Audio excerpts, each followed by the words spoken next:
જેવું કર્મ કરો એવું ફળ મળે, એ સિદ્ધાંત જો નીકળ્યો તો લોકો બેફામ પાપ કરે કે નહીં? અને કરનારા કરે છે જેને આ બધી વસ્તુમાં શ્રદ્ધા નથી. જેને એટલી પ્રતીતિ હોય ખાલી કે હું જે પાપ કરીશ એ મારે ભોગવવું પડશે, એ પ્રતીતિ હોય, એ 1000 વાર પાપના માર્ગે પગલું ભરતા પહેલા વિચાર કરશે. અને ખરેખર એવું છે. તમે ગમે તેવા હો, ગમે તેટલા બળવાન સામર્થ્યવાન હો, પણ જે કર્યું, જે ખોટા માર્ગે ચાલીને લોકોને પીડા આપી, જે યાતના આપી, એ યાતનાઓ ભોગવવી પડશે. તો ધર્મનું મૂળ જ આપણી આ શ્રદ્ધા છે. અને શ્રદ્ધાનું પોષણ મંદિર દ્વારા થવાનું છે. આપણા શાસ્ત્રોમાં જુદી જુદી કથાઓ દ્વારા વારે વારે આ જ બધા સિદ્ધાંતો પરિપુષ્ટ થાય. દશરથ જેવા દશરથ હોય, રામચંદ્રજીના પિતા કહેવાય, પણ એમના બાણથી શ્રવણ મર્યો. નિર્દોષ હતા દશરથ, જાણી જોઈને ક્યાં શ્રવણને માર્યો હતો? એમને તો એવું હતું કે કોઈ હરણ પાણી પીતું લાગે છે નદી કિનારે, એટલે એમણે શબ્દવેધી બાણ છોડ્યું. હવે શબ્દવેધી બાણ કેવું? તમને માણસ દેખાતો નથી, તમે કોના પર બાણ ચલાવો છો, ખાલી અવાજ આવે ને એના આધારે બાણ છોડવાનું હોય. શ્રવણ આ બાજુ પોતાના અંધ મા બાપને પાણી પાવા માટે માટલું લઈને નદીમાં બોળ્યું. નદીમાં પાણીનો અવાજ આવ્યો. આ બાજુ દશરથ રાજા જંગલની અંદર પેલું બાણ ચલાવવાની પ્રેક્ટિસ કરી રહ્યા, અભ્યાસ. એને થયું કે ત્યાં કોઈક હરણ પાણી પીવા આવ્યું લાગે છે, એટલે પાણીનો અવાજ આવ્યો. એમણે બાણ છોડ્યું, શબ્દવેધી બાણ, અને સીધો મનુષ્યની ચીસ સંભળાઈ. રાજા દશરથના હૃદયમાં ધ્રાસકો પડ્યો. અરે રે, આ તો કોઈ મનુષ્યને મારું બાણ વાગી ગયું. સીધા દોડ્યા જ દશરથ રાજા. એ પણ કેટલી મોટી ભલમનસાઈ અને ધર્મનું કામ કહેવાય. બાકી તો આજે હિટ એન્ડ રન કેસ થાય છે કે નહીં? ખબર છે કે મારી ગાડીએ પેલાના બાઇકને ટક્કર મારી અને એ બંને બિચારા સાઈડમાં પડ્યા છે, લોહી લુહાણ થઈ ગયા છે, તો ભૂમ એને મારી મૂકે ગાડી. એટલે તે ટક્કર મારી છે તો તારે ઊભા રહેવું જોઈએ મદદ કરવા માટે, એવું નહીં. દશરથ રાજાને ખબર પડી કે મારાથી ભૂલમાં કોઈ મનુષ્યને બાણ વાગી ગયું. સીધા દોડ્યા છે કે કદાચ શક્ય હોય તો હું બચાવી લઉં. અને ત્યાં ગયા તો શ્રવણની છાતીમાં બાણ વાગેલું. હવે બચવાની કોઈ સંભાવના નહોતી. પણ શ્રવણે પોતાની અંતિમ ઈચ્છા પ્રગટ કરી કે મારા અંધ મા બાપ અહીંયા બેઠા છે, એમને તરસ લાગી છે, તરસ્યા છે બિચારા, અને એમના માટે હું પાણી લઈને જવાનો હતો, પણ હવે મને તો બાણ વાગી ગયું. મારા તો અહીંયા છેલ્લા શ્વાસ ગણાઈ રહ્યા છે, પણ આ પાણી તમે મારા મા બાપને પહોંચાડી દેજો, બિચારા તરસ્યા છે. અને આટલી વિનંતી કરીને શ્રવણે તો પ્રાણ છોડી દીધા. આ બાજુ દશરથ રાજા માટલું લઈને ગયા તો ખરા, પણ કયા મોઢે વાત કરે કે તમારો દીકરો હવે આ દુનિયામાં નથી રહ્યો. અંધ મા બાપ છે બિચારા, દીકરાના આધારે જ તો છે, બાકી જાય ક્યાં જંગલમાં? દશરથ રાજા ત્યાં જઈને કશું બોલી નથી શકતા. શ્રવણના મા બાપને ખાલી એમના પગરવ સાંભળીને, પગલાનો અવાજ સાંભળીને ખબર પડી ગઈ કે આ અમારો દીકરો નથી, એના આવા પગલા નથી, આ બીજું કંઈક લાગે છે. એટલે એ લોકો જ સામેથી પૂછે, કોણ છો તમે? કેમ અમારો દીકરો નથી દેખાતો? ક્યાં ગયો? તમે શું કર્યું એની સાથે? કેમ તમે પાણી લઈને આવ્યા છો? અને ત્યારે દશરથ રાજા આખી વાત કરે છે કે મારાથી ભૂલમાં બાણ ચલાવાયું, એ બાણ તમારા પુત્રને લાગ્યું, એ હવે આ દુનિયામાં નથી રહ્યો. અને આ જેવું સાંભળ્યું, જે આક્રંદ કર્યો શ્રવણના માતા પિતાએ, એ મારો દીકરો જો આ દુનિયામાં ના હોય તો હવે અમારે જીવવાનો કોઈ અર્થ નથી. એટલે ત્યાં જ ચિતાનું નિર્માણ કરીને બંને મા બાપ એ અગ્નિ પ્રવેશ કરીને ભગવાનના ધામમાં જતા રહે છે. પણ મરતા મરતા દશરથ રાજાને એક હાયકારો લાગે, મા બાપનો હાયકારો, શાપ છે. કોઈકને પીડા આપી તમે, અને પીડા તમારી તરફ આવવાની. એ મા બાપે શાપ આપ્યો કે જેમ અમે અમારા પુત્રના વિયોગમાં મરી રહ્યા છીએ, એમ તમે પણ તમારા પુત્રના વિયોગમાં તડપી તડપીને મરશો.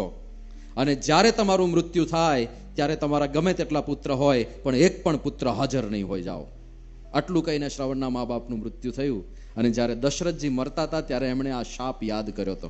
તુલસીદાસજીએ લખ્યું છે કે એમણે આ શાપની સ્મૃતિ કરી હતી કે મારે મારા પુત્રના વિયોગમાં મરવાનું જ હતું, આ તો વિધિના લેખ લખાઈ ગયેલા. તો કર્મ છે ને, કોઈને પણ પીડા આપી નિર્દોષ વ્યક્તિને, તો એ તમારી સામે આવવાની. પછી કર્તવ્યનો ભાગ હોય તો વાત જુદી છે. દાખલા તરીકે તમે પોલીસ હો અને પછી પોલીસે આપણે કોઈને પીડા ન અપાય, હો ભાઈ આપણે કાંઈ, એટલે તમે પોલીસ છો ભાઈ, એ તમારું કર્તવ્ય છે, તમારો ધર્મ છે ચોરને પકડવા, દંડ અપાવવો. એ કર્તવ્યમાંથી નથી છટકવાનું. ભારતીય આર્મીનો જવાન હોય અને પછી સરહદ ઉપર ભારત ને પાકિસ્તાનનું યુદ્ધ ફાટી નીકળે, ના ભાઈ આપણે અહિંસાવાદી હો, તમે માર નાખો મને, હું કોઈ નહીં મારું, તો ત્યાં એવું ના ચાલે. એ ધર્મ છે તમારો, એ કર્તવ્ય છે. પણ કર્તવ્યની બહાર એમને એમ લોકોને પીડવા, ઘરમાંથી બહાર નીકળ્યા અને જોયું બહાર કૂતરું છે, હવે કૂતરા અરે કાંઈ લેવા દેવાનું તોય પથ્થર મારે, એલા એને ક્યાં તમારું કાંઈ બગાડ્યું, શું કામ એક નિર્દોષ પ્રાણીને મારો છો તમે? તો નિર્દોષ લોકોને આપણે પીડા આપીએ, એ હિંસન વૃત્તિ જે પડી છે આપણી અંદર, એ સારી વસ્તુ નથી. આ ધર્મનો જ ભાગ છે. અહિંસા પરમો ધર્મ.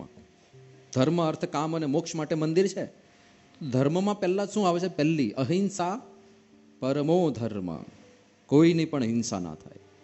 કોઈ પણ નિર્દોષ વ્યક્તિને હિંસા એટલે ખાલી શારીરિક રીતે પ્રતાડન કરવું એ જ હિંસા નથી. કોઈને મનમાં દુખાવવા, હેતુપૂર્વક દુખાવવા, શબ્દો મારીને દુખાવવા, એ પણ હિંસાનો જ એક ભાગ છે. જો આ દયાળુ સંત બ્રહ્મ સ્વરૂપ શાસ્ત્રીજી મહારાજ, બબુભાઈ કોઠારીને ત્યાં એક વખત બપોરનું ભોજન હતું, પ્રસાદ લેવા માટે શાસ્ત્રીજી મહારાજ વિરાજમાન થયા અને પીરસાયું, જે કંઈ બનાવ્યું હશે એમને ભક્તિભાવપૂર્વક. શાસ્ત્રી મહારાજે જોયું કે મીઠું નથી, શાકમાં મીઠું ભૂલાઈ ગયું હશે, મીઠું મંગાવવાનું હતું. એટલે એમણે બચુભાઈને બોલા કે બચુભાઈ જરાક રસોડામાં તપાસ કરો ને. કે શું થયું સ્વામી? કે મીઠું હશે, જરા તપાસ કરો ને. એટલે બબુભાઈ કે સ્વામી મીઠું તો હોય જ ને, તમે મીઠું હશે એવું કેમ પૂછો છો? મીઠું લાવો એમ સીધી આદેશ જ આપવાનો હોય, મીઠું તો દરેકના ઘરમાં હો. ત્યારે શાસ્ત્રીજી મહારાજ બહુ સૂક્ષ્મ વાત કરી. શાસ્ત્રીજી મહારાજ કે અમે સીધું કહીએ કે મીઠું લાવો અને કદાચ ખૂટી ગયું હોય, કારણ કે શાકમાં બે પોસિબિલિટી છે, નાખવાનું ભૂલાઈ પણ ગયું હોય અને કદાચ મીઠું ખૂટી પણ ગયું હોય, બે શક્યતા છે. કે શાસ્ત્રી મહારાજ કે અમે મંગાવીએ કે બબુભાઈ મીઠું લઈ આવો અને ઘરમાં મીઠું ખૂટી ગયું હોય અને તમારા અંતરમાં જે ધ્રાસકો પડે ને કે સંતો આવ્યા ને આપણે મીઠું ના આપી શક્યા, એ ધ્રાસકો પડે ને એ પણ સૂક્ષ્મ હિંસા કહેવાય. એટલા માટે અમારે પહેલા પૂછવું પડે કે બબુભાઈ મીઠું છે? વિચાર કરો, આટલી સૂક્ષ્મ વાતનો પણ વિચાર આપણા ગુરુ કરે છે કે કોઈનું મન દુખાઈ ના જાય. અને આપણે જાણી જોઈને એવા શબ્દો મારીએ. ખાસ કરીને યુવાનો જે છે, યુવાનોમાં એક કુટેવ હોય છે. સ્કૂલમાં ભણતા હોય, શાળામાં ભણતા હોય, કોઈક બાળક કે કોઈક વિદ્યાર્થી એવો હોય કે જેની મતિ બિચારાની બહુ સારી ના હોય, એ ભણવામાં એની સારી ગતિ ના હોય, એ થોડો ડિસેબલ હોય, એને બોલવામાં સ્ટેગરિંગ થતું હોય, ઘણી વાર 5 વાગે આવીશ એવું બોલાતું હોય. એવા બાળકની કે એવા વિદ્યાર્થીની બધા જાહેરમાં ઠેકડી ઉડાડતા હોય છે. આ માનસિક હિંસા ભયંકર છે. પેલો બાળક તો એને થોડું ચોઈસ છે કે મારે આવી રીતે બોલવું છે.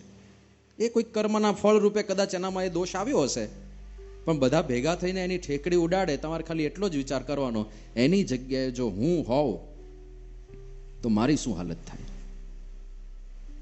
અને એ વિદ્યાર્થીના અંતરમાં કેવા કેવા સામે પ્રતિભાવો ઉઠતા હશે, જે લોકો એને પરેશાન કરતા હોય. હવે પેલો તો ગરીબ પ્રકૃતિનો છે, જવાબ નથી આપી શકતો, અને જેટલો વધારે જોરથી જવાબ આપવા જાય એટલો વધારે પ્રશ્ન થાય કે એમ કે બિચારો ત્યાં જ અટકી જાય, જવાબ તો આપી ના શકે. જેટલો વધારે જવાબ આપવા જાય એટલો વધારે હાંસીનો પાત્ર બને. અને એ જે મૂંઝવણ છે, એ મૂંઝવણ અભિશાપ રૂપે બીજાને લાગે કે ના લાગે? લાગવાની જ છે. એટલે કોઈને માનસિક રીતે પણ પ્રતાડન ના કરવું. આ બધી વાતો સત્સંગ દીક્ષામાં મહંત સાહેબમાં જે લખી દીધી છે. સત્સંગ દીક્ષામાં જેટલી પણ આજ્ઞા છે ને, એ બધી આજ્ઞાઓમાં કાં તો આપણો ઇન્દ્રિયોનો સંયમ હશે, જેનાથી આપણું અંતઃકરણ શુદ્ધ થવાનું છે. જેમ કે અશ્લીલ દ્રશ્ય ના જોવું, જેવું તેવું ના સાંભળવું, કુસંગનો ત્યાગ કરવો, એ બધાથી આપણું અંતઃકરણ ભ્રષ્ટ થાય છે. અને બીજી આજ્ઞાઓ એવી હશે કે જેમાં આપણે આ હિંસન વૃત્તિથી, પરપીડન વૃત્તિથી કે પાપથી દૂર રહીએ, જેથી ખોટા કર્મોનો ખડકલો ના થાય.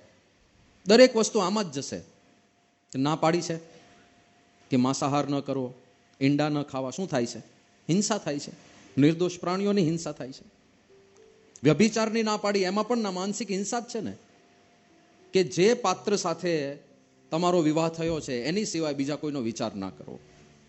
બંને પક્ષે આપણા શાસ્ત્રોમાં વધારે પુરુષ પ્રધાન રીતે શાસ્ત્રો લખાયા હોય એટલે પતિવ્રતા નારીની વાતો વિશેષ હોય, પણ તમારે પત્ની વ્રતાય થવાનું છે ને. પાછું ખાલી બધું પતિવ્રતા માટે જ નથી, પત્ની વ્રતાય થવાનું છે. રામચંદ્ર ભગવાને સ્થાપિત કરી દીધું ને, એક બાણ, એક વચન અને એક નારી. તો પતિવ્રતા પત્ની વ્રતા પરસ્પર. શું કામ? કારણ કે વ્યભિચાર પાપ છે. પાપ કેવી રીતે લોકો પીડાય? ઉદાહરણથી સમજાવું તો, દાખલા તરીકે કોઈ મહિલા એકદમ પ્રામાણિક હોય પોતાના પતિ સાથે, બીજા કોઈ પરપુરુષનો ક્યારેય મનમાં પણ વિચાર ના કરતી હોય, અને એ મહિલાને જ્યારે એ પ્રકારના સમાચાર મળે કે ભાઈ તમારા પતિ તો જ્યાં ત્યાં ફરતા હોય છે, ગમે તેની સાથે ફરતા હોય છે, તો એના હૃદયમાં કેટલી મોટી પીડા અને સમસ્યા સર્જાય, એ કેવી મૂંઝવણ સર્જાય કે કરવું શું હવે. હવે ઘરે પાછા જઈએ તો ત્યાંય ફજેતી થાય. જો કે અત્યારના સમાજમાં ઘણું સારું થઈ ગયું. આજથી 30 વર્ષ પહેલા ખાલી તમે વિચાર કરો કેવી પરિસ્થિતિ હતી. એને ગમે તેમ કરીને જીવન પૂરું એની સાથે જ કરવાનું થાય, પણ કેટલી મૂંઝવણ સાથે, કેટલી પીડા અને કેટલી યાતના સાથે પૂરું કરવાનું થાય. અને એવું જ તમે વાયસે વર્ષા, કોઈ પુરુષ પ્રામાણિક છે, પોતાની પત્ની સાથે સંપૂર્ણ વફાદાર રીતે વર્તન કરે છે, અને એને સમાચાર મળે કે એના ધર્મપત્ની વ્યભિચારી છે, કોઈક સીધું મોબાઈલમાં વિડીયો દેખાડે, જો આવી રીતે ફરે છે, તો એ પતિના હૃદય ઉપર કેવી વીતે. તો આ હિંસા જ છે ને, આ માનસિક હિંસા છે. કોઈક વ્યક્તિની આંતરિક રીતે ભયંકર યાતના વેઠવાની પ્રક્રિયા ચાલી રહી છે. તો આ બધા પાપથી દૂર રહેવાનું છે. એટલે સત્સંગ દીક્ષાનો આ રીતે તમે અભ્યાસ કરો ને તો આ જ વસ્તુ આવશે. કાં તો આપણા ઇન્દ્રિયોની શુદ્ધિ માટે, મનની અને અંતઃકરણની શુદ્ધિ માટેની આજ્ઞા હશે, કાં આપણે હિંસા વૃત્તિથી દૂર રહીએ. આ ધર્મનું મૂળ લક્ષણ જ આ છે કે તમે પાપથી દૂર રહો, એ જ ધર્મ છે. અને અધર્મ એ પાપ છે કે જ્યાં જ્યાં તમે કોઈ નિર્દોષને પીડા આપો, જે પીડાને યોગ્ય નથી એને પીડા આપો, જાણી જોઈને લોકોને હેરાન કરો. આજકાલ તો હિન્દુઓમાં ફેશન નીકળી છે ઈંડા ખાવાની, ચિકન ખાવાની, ચિકન બિરયાની. એલા ભાઈ, તમે વિચાર કરો કઈ પરંપરાના સભ્યો છો. આપણે ત્યાં સ્પષ્ટપણે તમે જુઓ, માંડવ્ય ઋષિની એક કથા છે. માંડવ્ય ઋષિ બહુ પ્રતિભાવાન ઋષિ હતા. એક વખત કેટલાક ચોર રાજાને ત્યાં ચોરી કરીને ભાગ્યા અને જંગલની અંદર ભાગ્યા. હવે છુપાવાનું હતું કારણ કે પાછળ સૈનિકો આવતા હતા. ખબર પડી ગઈ કે આપણો પીછો કરી રહ્યા છે સૈનિક, અને બહુ પાછળ નથી, કોઈક જગ્યાએ સંતાઈ જવું પડશે. એમાં એમણે આ માંડવ્ય ઋષિનો આશ્રમ જોયો અને બધા ચોર આશ્રમમાં ભરાઈ ગયા. તીર્થયાત્રાળુ છે એમ કરીને બધા ત્યાં આશ્રમમાં, ને જે કાંઈ ચોરીનો સામાન હતો એ આશ્રમમાં કોઈક જગ્યાએ દાટી દીધો ખાડો ગાળીને, એટલે કંઈ પકડાય નહીં. થોડી વારે રાજાના સૈનિકો આવ્યા, પગેરું કાઢ્યું, એક એક ચોરને પકડી લીધા. પેલો ખજાનો પણ ખોદીને કાઢ્યો, એ પકડાઈ ગયો.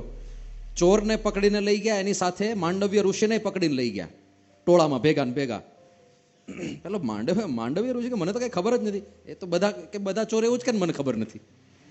ચાલો, તમે તો આમ મુખ્ય ષડયંત્રના પ્રણેતા લાગો છો, ચાલો તમારે આવવાનું છે. અને ત્યાં ગયા એટલે બધા જે કંઈ કાયદો હતો એ પ્રમાણે બધાને હવે શૂળીએ જ ચડાવી દો એવી આદેશ થઈ. એટલે બધાને શૂળીએ ચડાવી દેવામાં આવ્યા.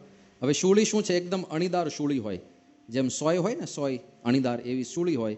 એના પર એમને આમ મૂકી દે એટલે એના વજનથી ધીરે ધીરે શૂળી આમ શરીરમાં પેસતી જાય અને ધીમે ધીમે માણસ મરે. પીડાદાયક મૃત્યુ શૂળીએ ચડાવવામાં આવતા પહેલા.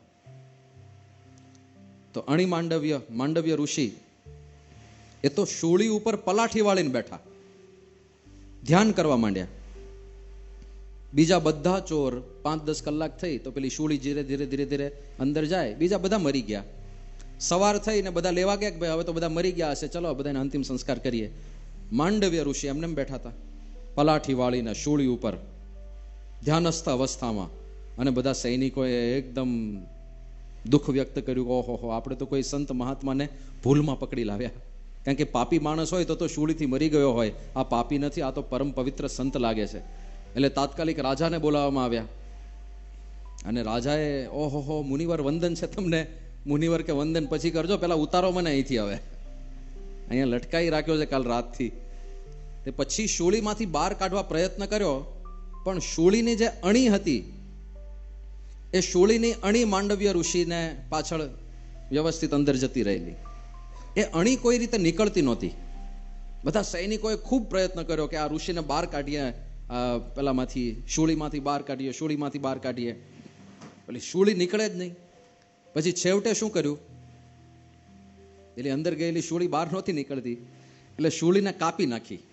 હવે બહાર નથી જ નીકળતી શૂળી, તો હવે કાપી નાખીએ, ભલે બાકીનો ભાગ એમના શરીરમાં કાયમ માટે રહે. શૂળી કાપી નાખી, માંડવ્યને નીચે ઉતાર્યા. પેલું શૂળીની જે અણી હતી ને એ એમના શરીરમાં અંદર ને અંદર કાયમ માટે રહે, ક્યારેય નીકળી જ નહીં પછી. એટલે એમનું નામ પડ્યું અણી માંડવ્ય ઋષિ. આ માંડવ્ય ઋષિએ પછી ભગવાનને એક પ્રશ્ન પૂછ્યો છે કે પ્રભુ, આવું શું કામ કર્યું મારી સાથે? શું કામ મને આ શૂળીનું દુઃખ? મેં તો જીવનભર તમારી ભક્તિ કરી છે. મેં ક્યાં કોઈ પાપ કર્યું છે? મેં ક્યાં કોઈ એવું કર્મ કર્યું છે કે જેથી કરીને મને આ શૂળીની પીડા? શું કામ મને આવું દુઃખ આવ્યું? અને ત્યારે ભગવાને કીધું કે તમે હમણાં સમજણા થયા પછી તો કાંઈ નથી કર્યું, પણ તમે બાળક હતા ત્યારની વાત યાદ કરો. તમે બાળ અવસ્થાની અંદર પતંગિયા પકડતા હતા, અને એક પતંગિયું પકડીને તમે બાવળનો કાંટો પતંગિયાની પાછળ ભરાવ્યો તો યાદ છે કે નહીં? કે હા પ્રભુ યાદ છે. બસ તો આ એનું જ ફળ છે. આ શૂળી જે તમારી પાછળ ભરાવવામાં આવી છે એ તમે પેલા પતંગિયાની પાછળ જે કાંટો ભરાયો તો એનું ફળ છે. હવે એક નિર્દોષ જીવને હેરાન કર્યો એનું ફળ મળતું હોય. પછી અણી માંડવ્ય ઋષિએ ભગવાનને એક વિનંતી કરી, પ્રભુ મારી એક પ્રાર્થના છે કે બોલો, કે બાળ અવસ્થામાં તો ક્યાં ધર્મ અધર્મનું જ્ઞાન હોય છે, એ તો અબુધ અવસ્થા હોય છે. એટલે ભલે તમે મને ફળ આપ્યું, પણ મારી એક વિનંતી છે કે 14 વર્ષ સુધી જ્યાં સુધી અજ્ઞાન અવસ્થા હોય ત્યાં સુધી કોઈ પાપ પુણ્ય લાગે નહીં, એવી મારા તરફથી પ્રાર્થના છે. અને ભગવાને પ્રાર્થના માન્ય કરી છે. પણ બાકી તો સિદ્ધાંત છે જ. બાળ અવસ્થામાં અબુધ અવસ્થામાં જે થયું તે ભગવાનની ઈચ્છા. પણ સમજણા થયા પછી તો તમને ખબર પડે ને કે આ પાપ કહેવાય, આ પુણ્ય કહેવાય, આ પરપીડન વૃત્તિ કહેવાય. હવે જે લોકો માંસાહાર કરતા હોય કે ઈંડા ખાતા હોય, તમે જોયા છે ક્યારે મરઘીને? એની પાસેથી જ્યારે એનું બચ્ચું છીનવવામાં આવે એવા દ્રશ્યો ક્યારેક જોજો તમે. જે પીડાય છે માતાઓ, તો અહીંયા પણ ને એક બાળકને એના માતાથી છૂટો પાડવામાં આવે તો કેટલી પીડા થતી હોય. દરેક પ્રાણીને, દરેક પક્ષીને પોતાના બચ્ચાઓમાં એક સાહજિક પ્રેમ હોય, અને એને જો પીડા આપવામાં આવે તો એ પાપ તો લાગવાનું જ છે. મરઘીને જ્યારે કાપવામાં આવે દ્રશ્ય ક્યારેક જોજો તમે. અને જીવતા જીવ પાંખો કાપે છે, એની પાંખો નહીં, આખી ચામડી ઉખેડવામાં આવે, પીંછા બધા ખેંચવામાં આવે, અને જે એકદમ વિહવળપણે એ બચવા માટે પ્રયત્ન કરે, હવે એ છટપટાહટ ને એનો બધાનો, તો એ પાપ તો લાગવાનું જ છે. ઘણીવાર આની સામે કાઉન્ટર ક્વેશ્ચન પૂછવામાં આવે છે આપણે હિન્દુઓને અનુલક્ષીને, કે તમે લોકો શાકભાજી ખાઓ છો અને તમે માનો છો એમાં પણ જીવ છે, તો હિંસા તો તમે લોકો કરો છો, એવો પ્રશ્ન પૂછવામાં આવે છે. પણ એ આખું આપણે ત્યાં આખું વિજ્ઞાન જુદું છે. જીવો જીવસ્ય જીવનમ એ સિદ્ધાંત છે. તમે જે કાંઈ વસ્તુ ખાતા હો એ એક સમયે જીવંત વસ્તુ હોય એ જ તમે ખાઓ છો. સીધી માટી કોઈ ખાતું નથી. પણ આપણે સફરજન ખાઈએ તો એક જીવંત વૃક્ષનો એક ભાગ છે સફરજન. ઘઉં ખાઈએ તો જીવંત છોડનું પ્રોડક્ટ છે ઘઉં, એ ખાઈએ છીએ. કે પછી મૂળા ખાઈએ કે ગાજર ખાઈએ તો જીવંત વનસ્પતિનો એક ભાગ છે, એ ખાઈએ છીએ. જીવો જીવસ્ય જીવનમ એ સિદ્ધાંત છે. પણ કઈ વસ્તુમાં પાપ નથી લાગતું? તો સૌથી ઓછી સંવેદના કોઈ સ્પીસીસમાં ભગવાને રાખી હોય ને તો એ વનસ્પતિમાં રાખી છે. એને સંવેદના નથી. કેવી સંવેદના નથી? કે તમે આંબાને કાપતા હો ને આંબો ભાગે, કે પછી એની ડાળીઓ આમ ધ્રુજે? ના ધ્રુજે, કારણ કે એ સંવેદના એનામાં નથી. અને હકીકતમાં જોઈએ તો સૌથી અભિશાપ રૂપ કોઈ શરીર હોય ને તો એ વનસ્પતિનું શરીર છે. કારણ કે તમે જ્યાં બેઠા છો અત્યારે, ત્યાં જો જકડી દેવામાં આવે ખીલા મારીને, હલી પણ ના શકો, 5 વર્ષ માટે હલી ના શકો, તો એ કેવી ભયંકર યાતના. વૃક્ષોના શરીરમાં એ યાતના છે. એટલે વૃક્ષનું શરીર તો યાતના વેઠવા માટે છે. એનાથી મુક્તિ મળે એ તો એની ઈચ્છા હોય છે કે આ શરીરમાંથી ભગવાન મને વહેલામાં વહેલા બહાર કાઢે. એટલે આ સંવેદના ભગવાને નથી મૂકી. પણ જે પ્રાણીને તમે મારો અને એ બચવા માટે પ્રયત્ન કરે, એ તરફડે તો એનું પાપ લાગે. આ સિદ્ધાંત છે. મરઘી તરફડે છે, બકરીને કાપે તો બકરું તરફડે છે, એમાં તો પાપ લાગવાનું છે. હવે આ આપણે વાત કરીએ ને તો સામે આર્ગ્યુમેન્ટ આવે, તો સામે ઈંડા તો ખવાય જ ને. ઈંડા ક્યાં તરફડે છે? રાઈટ? ઈંડા નથી તરફડતા, તો એ તો ખવાય જ. ઈંડા નથી તરફડતા, પણ તમે જેના ઈંડા લો છો એ માતા તરફડે છે. શ્રવણ ક્યાં તરફડ્યો?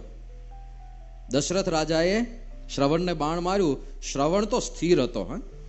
એ વાર્તાલાપ પણ બહુ સરસ છે. શ્રવણને દુઃખ નથી મરવાનું, એ તો જ્ઞાની છે એકદમ.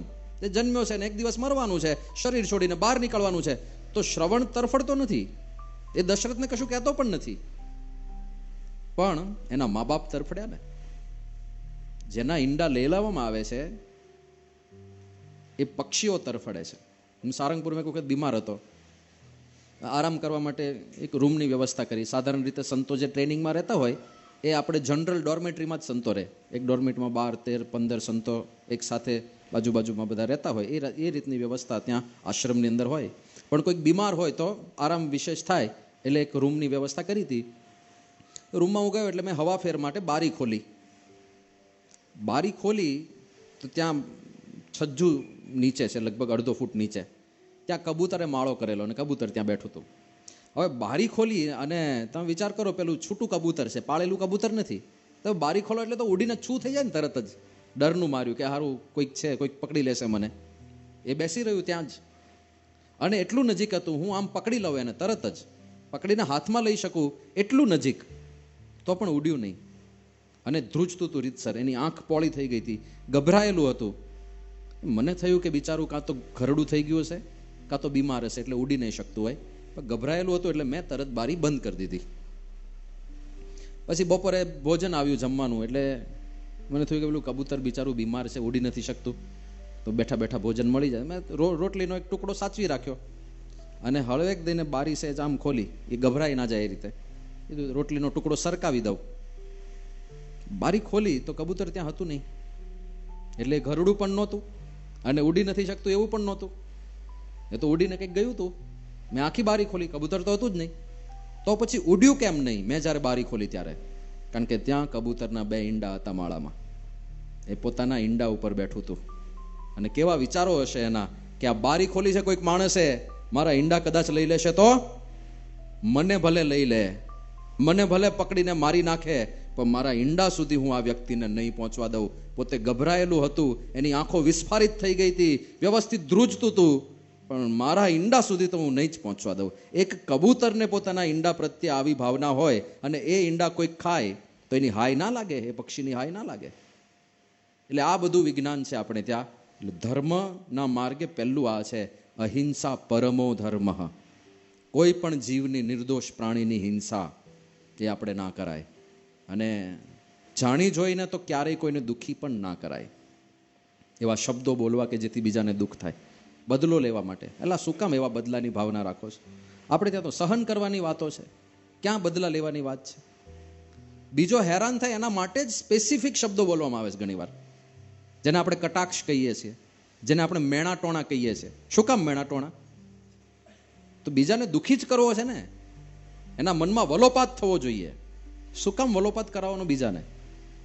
તો એ બધું ભગવાનના ભક્તોને ના શોભે. એ પણ ધર્મનો જ ભાગ છે, એ પણ એક પ્રકારની અહિંસા જ છે. ધર્મમાં બીજું આવશે અસ્તેય, ચોરી, અણહકનું લેવું નહીં. એ પણ ધર્મ છે. કેમ? એમાંય માણસ દુઃખી થાય. જેના ઘરમાં ચોરી થાય એની શું હાલત થાય? સાવ સાધારણ વસ્તુ. દાખલા તરીકે મને યાદ છે, અમે મુંબઈ 6 મહિના માટે યુવક તરીકે જ્યારે હું હતો તો રોજ ટ્રેનમાં ટ્રાવેલ કરવાનું થાય. અમારી જોબ હતી એક જગ્યાએ. અમે 4-5 વિદ્યાર્થીઓ, 4-5 યુવકો સાથે રહેતા હતા. તો મારી સાથે મારો મિત્ર હતો. મુંબઈની લોકલ ટ્રેનમાં ફર્સ્ટ ક્લાસમાં હોય તોય ગીર્દી તો થતી જ હોય. એ ગીર્દીમાં એનું પાકીટ કોઈકે મારી લીધું. મુંબઈમાં પાકીટ મારો તો બહુ હોય છે. એનું પાકીટ મરાઈ ગયું બિચારાનું. મેં પૂછ્યું શું હતું પાકીટમાં? 3000 રૂપિયા હતા, ડ્રાઇવિંગ લાયસન્સ હતું અને ATM કાર્ડ હતું એક બેંકનું. આટલી વસ્તુ એના પાકીટમાં હતી. એ કોઈક ચોરીને લઈ ગયું. પણ આટલી વસ્તુમાં એ 3 રાત સુધી ઊંઘી નહોતો શક્યો કે મારા 3000 રૂપિયા કોઈક લઈ ગયું, મારા 3000 રૂપિયા કોઈક લઈ ગયું, મારું ATMનું કાર્ડ હતું, મારે ફરીથી હવે ડ્રાઇવિંગ લાયસન્સ કઢાવવાનું થશે ને આન તેન. એ દુઃખમાં ને દુઃખમાં 3 રાત એને ઊંઘ ના આવી. હવે આ તો ખાલી 3000 રૂપિયાની વાત છે. કોઈકની જમીન પચાવી પાડે, કોઈકની લાખોની ગાડી લઈને ભાગી જાય, કોઈકને રાત્રે ચોરી કરીને ઘરેણા લૂંટી લે, કોઈકનો લાખ રૂપિયાનો કે 70-80 હજારનો ફોન લઈને જતા રહે, અને એ વ્યક્તિના અંતરમાં જે ધ્રાસકો પડે એ પાપ નહીં લાગે કોઈને? એટલે ચોરી, અહિંસા, ચોરી ના કરવી, વ્યભિચાર ના કરવો, આ બધા ધર્મની અંદર આવે છે. અને બધાની અંદર માણસો દુઃખિત થાય છે, એટલા માટે નથી કરવાનું. અત્યારે એક થેરાપી શોધાય છે જેને પાસ્ટ લાઈફ રિગ્રેશન થેરાપી કહે છે. પાસ્ટ લાઈફ રિગ્રેશન થેરાપી શું છે? કે કોઈક વ્યક્તિને પ્રશ્ન હોય કાંઈક કે કેમ મારા જીવનમાં આવી ઘટનાઓ ઘટે છે, તો એને ટ્રાન્સ સ્ટેટમાં લઈ જવામાં આવે, હિપ્નોટાઇઝ કરીને એને સમાધિ અવસ્થામાં લઈ જવામાં આવે. સમાધિ એટલે પેલી યમ નિયમ આસન પ્રાણાયામ પ્રત્યાહાર ધારણા ધ્યાન સમાધિ વાળી સમાધિ નહીં, પણ એને એનું જે સબકોન્શિયસ માઇન્ડ છે, જે સૂક્ષ્મ બુદ્ધિ છે, ત્યાં લઈ જવામાં આવે, જેમાં પુનર્જન્મ પૂર્વજન્મની સ્મૃતિઓ પડેલી છે.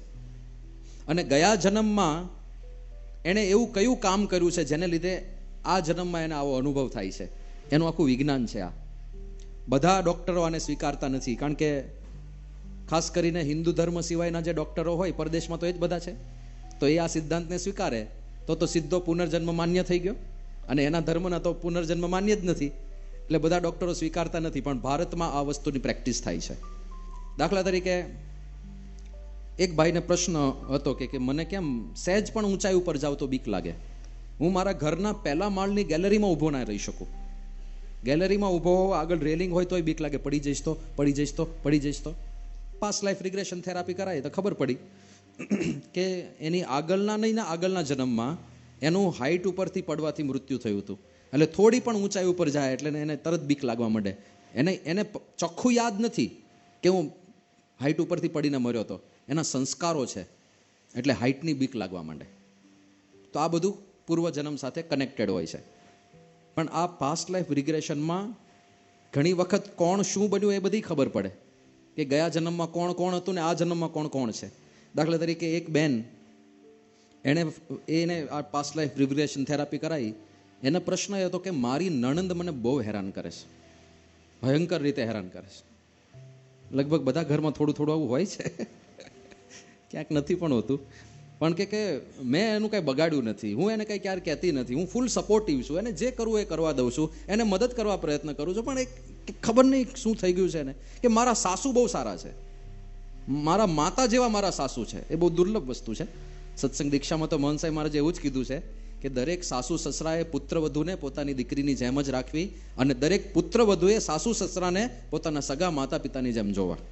અને ખાલી દીકરીની વાત નથી, દીકરાઓએ પણ એ જ રીતે કરવાનું છે. એટલે પેલું મારા મા બાપ ને તારા મા બાપ વાળું જતું રહે બધું આખું. પણ આને પ્રશ્ન એ હતો કે મારા નણંદ કેમ મને બહુ હેરાન કરે છે. પાસ્ટ લાઈફ રિગ્રેશન થેરાપી કરાવી, અને પછી છેલ્લે જવાબમાં શું આવ્યું, કે ગયા જન્મમાં તારા સાસુ છે ને તારા માતા હતા, અને તારી નણંદ છે તારી મોટી બહેન હતી, અને તે અને તારા માતાએ ભેગા થઈને તારી મોટી બહેનને બહુ હેરાન કરી હતી, ખૂબ હેરાન કરી હતી. કારણ કે વધારે હોશિયાર હતી, અને તારા મમ્મીને તારા પ્રત્યે વધારે પ્રેમ હતો, કારણ કે તું વધારે દેખાવડી હતી. તો પહેલાની મોટી બહેનની પ્રસિદ્ધિ તારાથી સહન નહોતી થતી, અને તને તારી મોટી બહેન સાથે ઈર્ષા હતી, એટલે તારા માતૃશ્રી પણ તારો પક્ષ રાખીને મોટી બહેનને હેરાન કરતા હતા.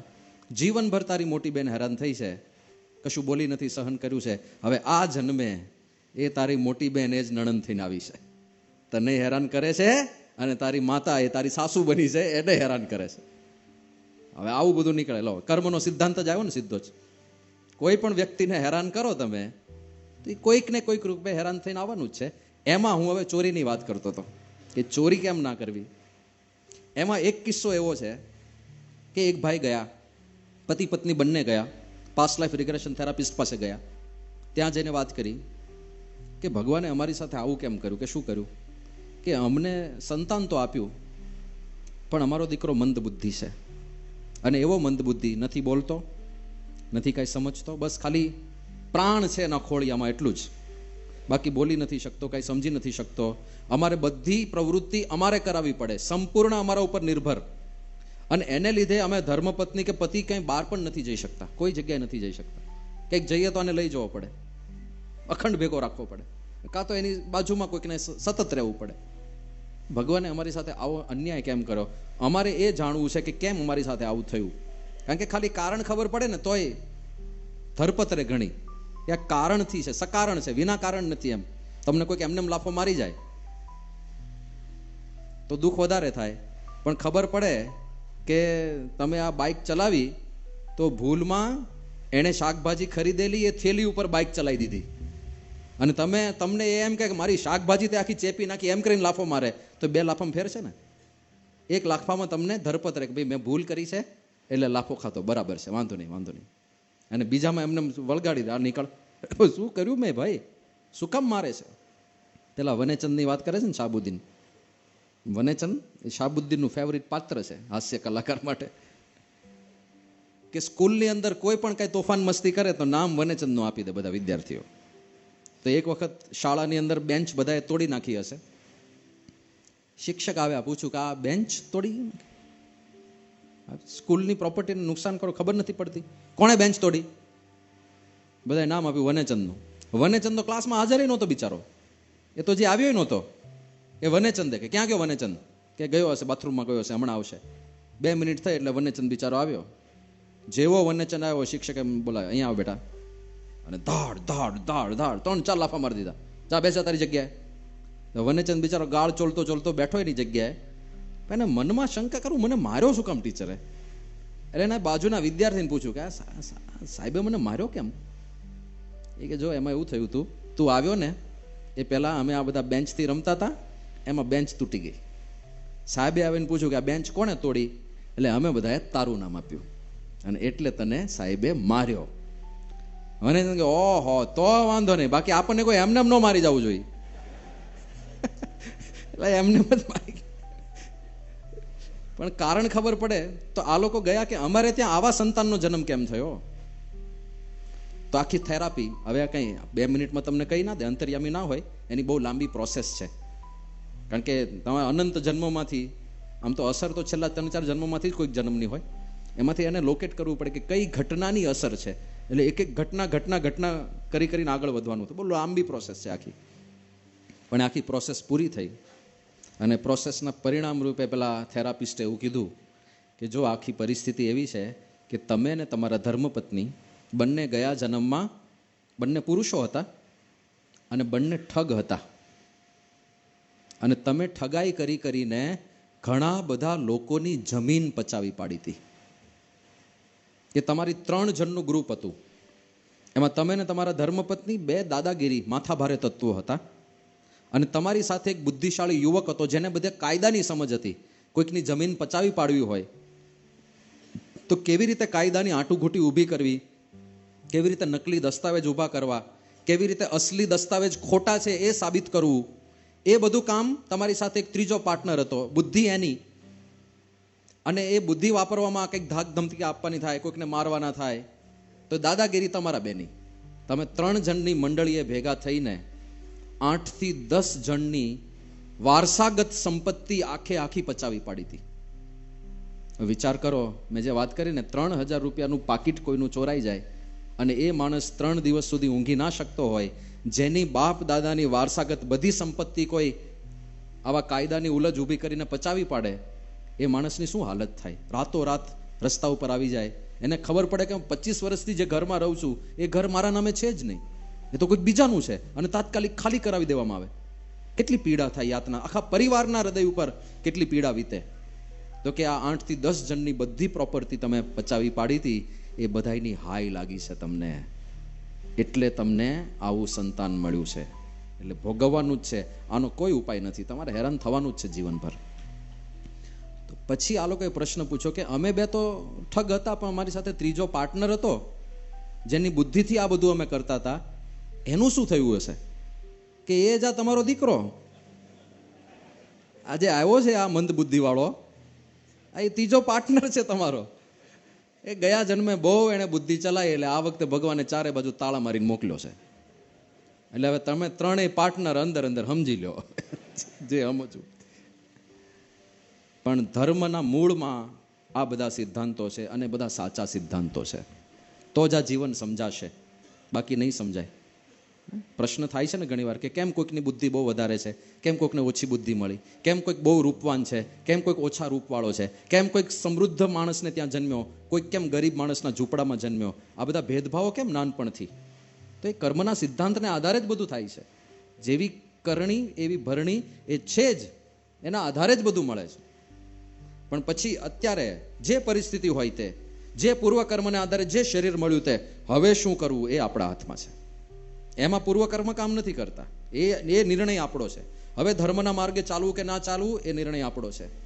હવે પાપ કરવું કે ના કરવું એ નિર્ણય આપણો છે. હવે ચોરીને વ્યભિચારના માર્ગે જવું કે ના જવું એ નિર્ણય આપણો છે. હવે ધ્યાન રાખવાનું. અને એમાં ખાસ કરીને સત્સંગી થયા પછી, ભગવાનનો ને ગુરુનો આશ્રય કર્યા પછી, અને મહંત સ્વામી મહારાજ જેવા ગુરુ, પરમ પવિત્ર વ્યક્તિત્વ, આવા ગુરુ ક્યાં હોય? જે શાસ્ત્રોમાં સંતના લક્ષણ કયા છે એ બધા લક્ષણ તમને મૂર્તિમાન ઝળકતા દેખાય, એવું વ્યક્તિત્વ એ આપણા ગુરુ હોય ત્યારે આપણા જીવનમાં કેટલી પવિત્રતા હોવી જોઈએ. એટલે એ ધર્મનો માર્ગ લેવાનો. બીજું, ધર્મ અર્થ કામ મોક્ષાણામ. બીજું બધું પાછળ આવશે. આ ક્રમ પણ બહુ અગત્યનો છે. ધર્મ, અર્થ, કામ અને મોક્ષ. અર્થ એટલે હવે ગૃહસ્થ જીવન છે તો ગૃહસ્થોચિત વસ્તુની પણ જરૂર પડે. ઘર હોવું જોઈએ, કપડાં હોવા જોઈએ, સંતાનો ભણતા હોય તો સ્કૂલમાં ભણાવી શકીએ. અર્થોપાર્જન તો કરવું પડે ને, એનો ક્યાં નિષેધ છે? પૈસા કમાવાનો નિષેધ નથી, પણ પહેલું શું મૂક્યું? ધર્મ. પૈસા કમાઓ પણ ધર્મના માર્ગે, અધર્મપૂર્વક નહીં, ખોટું કરીને નહીં, ભેળસેળ કરીને નહીં. તો અધર્મપૂર્વક ધન અર્જન ના કરો. કેટલી ભેળસેળ કરે છે. હળદરમાં લાકડાનો વેર ભેળવે, જીરાની અંદર વરિયાળી, કારણ કે સરખા જ દેખાય. જીરાની અંદર જે નિમ્ન કક્ષાની વરિયાળી હોય ને, સૌથી નાની સાઈઝની, એ જુદી તારવી લે અને જીરામાં ભેળવી દે તો કલર જુદો પડે. તો કે કલર સરખો કેવી રીતે કરવો? વરિયાળી ઉપર ગોળનું પાણી ચડાવી દે એટલે કલર જીરા જેવો જ થઈ જાય. 1 કિલો જીરું હોય ને, એમાં 800 ગ્રામ જીરું હોય ને 200 ગ્રામ વરિયાળી હોય, એટલે વરિયાળી જીરાના ભાવે વેચાય. જવા દો, જીરું વધારે મોંઘું છે ને. દૂધમાં પાણી, પાણી દૂધના ભાવે વેચાય. જે જમાવટ છે. હવે દૂધમાં પાણી ભેળવતા હતા એ તો બધા, એ માન્ય તો નથી, એ ખોટું જ હતું, પણ એ તો ઠીક છે એવું લાગે છે. અત્યારે જે થાય છે, અત્યારે તો નકલી દૂધ, નકલી દૂધ.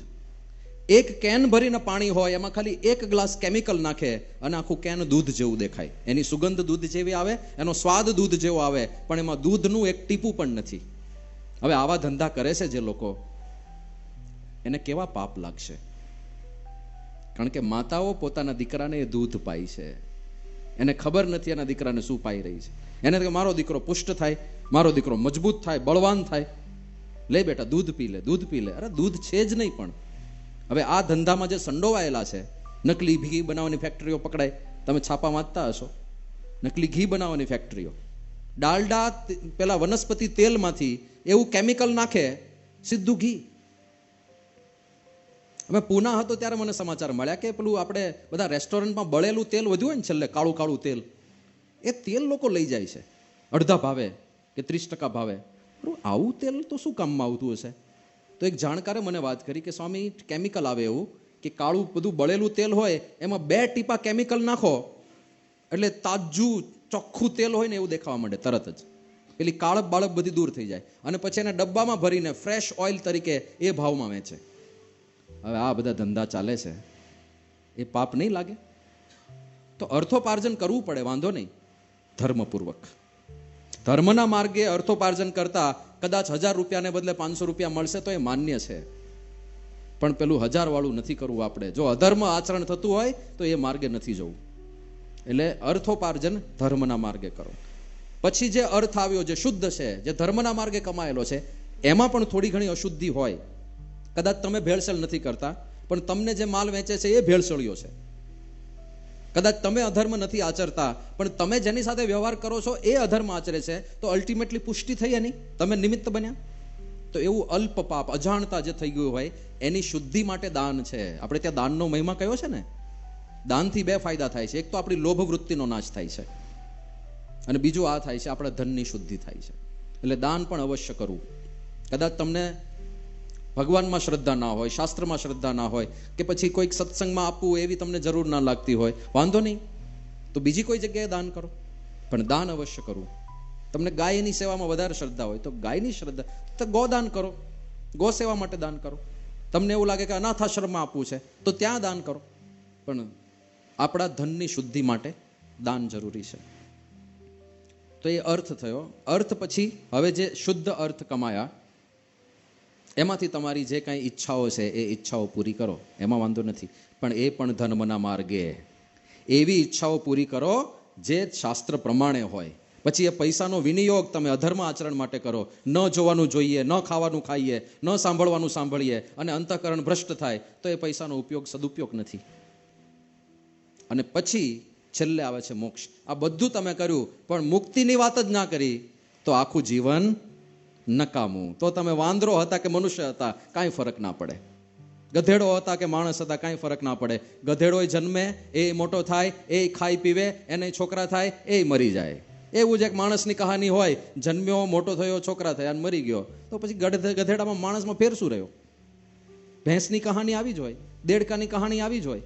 તો માણસ આટલો બુદ્ધિશાળી છે, એ બુદ્ધિશાળીપણાનું ફળ શું? મુક્તિ છે. મુક્તિનો વિચાર ના કર્યો તો મનુષ્ય જીવન એળે છે. અને મુક્તિ ક્યાં છે? શ્રીમદ ભાગવત પ્રસંગમજરમ પાશમ આત્મનઃ કવયો વિદુઃ સ એવ સાધુ સુકૃતો મોક્ષદ્વારમ અપાવૃતમ. કે જેવી પ્રીતિ અને આત્મબુદ્ધિ આપણા સગા સંબંધીઓમાં છે, પરિવારજનોમાં છે, એવી જ પ્રીતિ અને આત્મબુદ્ધિ ભગવાનના સાચા સંતમાં થઈ જાય તો મોક્ષનું દ્વાર ઉઘાડું થઈ જાય. આપણે ભાગ્યશાળી, એવા સાચા સંત આપણી સામે છે. અત્યારે દુર્લભ છે. આ ઘોર કળીકાળની અંદર એક સારો નોકર મળવો અઘરો છે, એક વિશ્વાસપાત્ર માણસ મળવો અઘરો છે. એમાં સાચા પરમ પવિત્ર સંત, જેને આ લોકની કોઈ આસક્તિ ના હોય, જે પરમાત્મામાં રત રહેતા હોય. લક્ષણો કીધા છે: નિર્માન મોહા, જીતસંગ દોષા, અધ્યાત્મ નિત્યા, વિનિવૃત્ત કામા, દ્વંદ્વેર વિમુક્તા. આવા બધા લક્ષણ કીધા છે સંતને ઓળખવાના. અને આપણે તો ઓળખવા જવાના નથી રહ્યા, પણ આપણે ગૌરવ અનુભવવાનું છે કે શાસ્ત્રો ભૂરી ભૂરી જે સંતના વખાણ કરે છે, એ સંત આપણા ગુરુ મહંત સ્વામી મહારાજ છે. આ બધા જ સદગુણોથી છલકી રહ્યા છે. આમ તો સદગુણો ઘણા બધા છે, એક એકનું નિરૂપણ કલાકો સુધી ચાલે એમ છે. પણ બધું આપણે એનું કન્ક્લુડ કરતા કરતા નીચે આવીએ તો બે મુખ્ય ગુણ છે. આ હોય તો સમજવાનું સાચું સંતત્વ છે. પહેલું, અનાસક્તિ, વિષયોમાં આસક્તિ ના હોય, ભગવાનની ભક્તિ હોય, બેઉ ભેગું થઈ જાય છે. બીજું, નિર્માનીપણું, અહંકાર ના હોય. આ બે લક્ષણ જો ક્યાંય દેખાઈ ગયા, સમજવાનું ત્યાં ભગવાન પ્રગટ હોય. બાકી આવું જીવન કોઈનું હોય ના શકે. અને તમે જુઓ, આપણે પ્રમુખ સ્વામી મહારાજનું જીવન તો જોયું વર્ષો સુધી, કોઈ આસક્તિ નહીં. મહંત સ્વામી મહારાજનું જીવન તમે જુઓ, આસક્તિ ભોજનમાં તરત પરખાઈ જાય. ભોજન શાળામાં કેટલી આસક્તિ છે તરત જ ખબર પડી જાય. મહંત સ્વામી મહારાજના સેવક સંતને પૂછો કે બાપાને સૌથી વધારે શું ભાવે? બાપાએ કોઈ ઓર્ડર આપ્યો છે અત્યાર સુધી? આમ ક્યારેય નહીં. એમના સેવક સંત એમની રસોઈ બનાવે, પણ ક્યારેય મહંત સ્વામી મહારાજે અત્યાર સુધી ફરમાઈશ નથી કરી, વરસાદ પડ્યો ભજીયા બનાવો. Never ever. વિચાર કરો, એક ડેડિકેટેડ પર્સન છે, જે તમે જે કહો એ બનાવવા તૈયાર છે. આ બાજુ એ ક્યારેય કહેતા જ નથી. જે આવે ઠાકોરજીના થાળમાં એ મુખ સ્વભાવે જમી લેવાનું. એમને ડોક્ટરે જે કહ્યું છે એ પ્રમાણે એમણે ધારાધોરણ નક્કી કર્યા છે કે ભાઈ મીઠું એકદમ ઓછું હોય. પહેલા તો સાવ મોડું જ જમતા. એમનો પ્રસાદ વિશેષ મળી ગયો હોય તો આપણે રાજી ના થઈએ. આખો થાળ આવી જાય તો આમ રાજી થઈએ, પણ ટેન્શનમાં આવી જાય, આ ખૂટવાળવો કેવી રીતે? એટલે વેચીને ખાઈએ. પ્રસાદ તો વેચીને જ ખાવાનો હોય ને ભાઈ. એમનું અનાસક્તિપણું જે ભોજનમાં છે, કોઈને અત્યાર સુધી ખબર નથી એમને સૌથી વધારે શું ભાવે છે. અને આપણું એકવાર લગ્નમાં બાજુમાં જમવા બેસે, ખબર પડી જાય કે બાસુંદી બહુ ભાવે છે, 36મી વાટકી ચાલે છે. આપણે બેઠા બેઠા કોકની વાટકીઓ ગણતા હોઈએ, અને એને ખબર હોય તું તારું જો, તારે 38મું સમોસું ચાલે છે, એ તો જો. પણ લેશ માત્ર આસક્તિ ના દેખાય. અને બીજું, અહમ શૂન્યતા. એમના કાર્યો તો તમે જુઓ, ખાલી છેલ્લા 2 વર્ષમાં શું કર્યું છે. પ્રમુખ સ્વામી મહારાજ શતાબ્દી મહોત્સવ, ચારે બાજુ જય જયકાર, વખાણ ને પ્રશંસાના ઢગલા, છાપાઓ ભરી ભરીના સમાચારો આવે, શું મહોત્સવ, શું મહોત્સવ, શું મહોત્સવ. અને એ મહોત્સવના સર્વ કરતા હરતા ધરતા મહંત સ્વામી મહારાજ હતા. જ્યાં જ્યાં પ્રશ્નો આવ્યા ત્યાં એમના આશીર્વાદનું તીર ચાલ્યું છે. એમના વચન પ્રમાણે બધું જ થયું છે. એવા એવા પ્રશ્નો સર્જાયા હતા કે આપણને એવું લાગે કે આ તો થશે જ નહીં, અને સ્વામીએ કીધું હોય કે થઈ જશે, ચિંતા નહીં કરતા, અને થઈ ગયું હોય, અને ચમત્કારિક રીતે થઈ ગયું હોય. પણ ક્યારે એમના મુખારવિંદની એક રેખા કે એમના વાણીમાં એક શબ્દ નહીં કે જો કેવો મોટો શતાબ્દી મહોત્સવ મેં ઉજવ્યો, ક્યારેય ના આવે. મભમમાં પણ ના આવે. એમને આમ ઘણા તર્ક કરીને કહી દે, તર્ક કરીને કહી દે કે આમાં મારું થોડું પ્રદાન હતું. ઘણી વાર એવું બોલે કે એમાં આ સેવકનું પણ યોગદાન હતું. બોલે છે સેવક, પણ અહંકાર છલકે છે તારી ભાષામાં. એવું પણ ક્યારેય નહીં. બીજા 2 કામ જુઓ. ભારતની બહાર દુનિયાનું સૌથી મોટું હિન્દુ મંદિર રોબિન્સવિલનું અક્ષરધામ, અને એના સર્જક ગુરુ હરિ મહંત સ્વામી મહારાજ. કેટલું મોટું કામ કહેવાય. અમેરિકામાં આજની તારીખે રોજના આમ એવરેજ 18,000 દર્શનાર્થીઓ રોબિન્સવિલ અક્ષરધામના દર્શન કરવા આવે છે. 18,000 દર્શન. અને બધા મોટા ભાગના બધા યુરોપિયના શ્વેત ચામડીવાળા એ લોકો હિન્દુ ધર્મને જાણવા માંગે છે અને એમના માટે આટલું મોટું પ્લેટફોર્મ મળ્યું. તો હવે આટલું બધું જ્યારે થતું હોય, આવી પ્રસિદ્ધિ મળતી હોય, કોઈ પણ વ્યક્તિ ફૂલાઈ જાય અને કહે કે તમે અક્ષરધામનું નામ તો સાંભળ્યું છે, કાં સાંભળ્યું? આવું થઈ જાય ને. અને એના કરતાં પણ વિશેષ, જેણે આખી દુનિયાનું ધ્યાન ખેંચ્યું, BAPS હિન્દુ મંદિર અબુધાબી, અશક્ય જેવું કાર્ય શક્ય થયું છે અને એ પણ એમના સામર્થ્ય અને પ્રતાપથી થયું છે.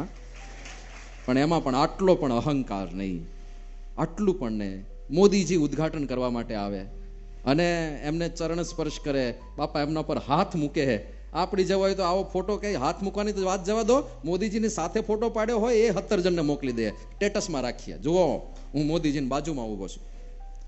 આમણે તો મોદીજીના માથા ઉપર પોતાનો હસ્તકમળ પ્રસારેલો છે અને એમને આટલું પણ અહંકાર અભિમાન કાંઈ જ નહીં. એમણે યાદ જ નથી કરી આ ઘટનાને ક્યારેય, જાણે એનું એમના મનમાં કંઈ મહત્વ જ નથી. એમના મનમાં રૂટીન જ છે. અને એમની કથા વાર્તા સાંભળો તમે, 9 દિવસના આશીર્વાદનું સંકલન કરો, એ જ વાત આવશે કે અંતર શુદ્ધ રાખવું, બધાની અંદર દિવ્ય ભાવ રાખવો, આ બધા ભગવાનના ભક્તો છે, આપણે સમસુરત ભાવ એકતા રાખો, એ જ બધી વાતો. કાંઈ જ નહીં કે જો કેટલું મોટું કામ થઈ ગયું અને આપણે આખા દુનિયામાં ડંકો વગાડી દીધો. એક ગૌરવ અનુભવવાની રીતે અમે બધા સંતો આ બધી વાતો કરીએ, કારણ કે આપણા ગુરુનો મહિમા છે એમાં. પણ ગુરુને આ વાતની પડી જ નથી. પણ સૌથી મોટી વાત, પ્રમુખ સ્વામી મહારાજ અને મહંત સ્વામી મહારાજ જેવા સાચા ગુરુ મળી ગયા, એનાથી દુર્લભ કોઈ વસ્તુ નથી આ દુનિયામાં. સાચા સંતની પ્રાપ્તિ થવી આ કોઈ સાધારણ વસ્તુ નથી. એમ આપણને સંત મહંત મળ્યા, ભગવાન સ્વામિનારાયણની કૃપા વરસી રહી છે, પરબ્રહ્મ પરમાત્માની કૃપા વરસી રહી છે. તો આવા સંત મળે અને ઓળખાય, બાકી ના ઓળખાય. સાચા સંતની ઓળખ બહુ મોટા પુણ્ય હોય એને જ થાય છે.